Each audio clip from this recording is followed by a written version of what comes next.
বাংলাদেশে নতুন নতুন দলের আত্মপ্রকাশ,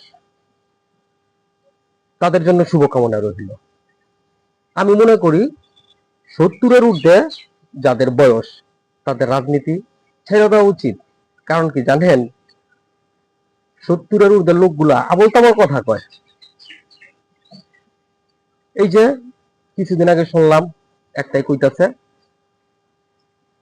আমার নেত্রীর বেহেশত যাওয়ার অধিকার আছে। উরি বাবা! আরেকটাই কইতাছে আমার নেতার নাম লওয়ার আগে উজু করতে হইব। আরে ভাই, এটি কোন ধরনের কথা? পাগলের প্রলাপ। আপনারা নিজে অচল মাল সচল হইতে দালালি শুরু করছেন।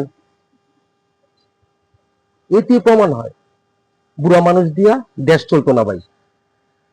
আপনারা এই বুড়া মানুষগুলা রাজনৈতিক দলের পদ পদবি নিয়ে এখনো তাল গাছের মতন যারা দাঁড়ায় আছেন, আপনাদের কাছে অনুরোধ, অবসরে যান, নতুন একটা সুযোগ দেন, নতুন ইনশাল্লাহ দেশকে এগিয়ে নিতে পারবে। আল্লাহ হাফেজ।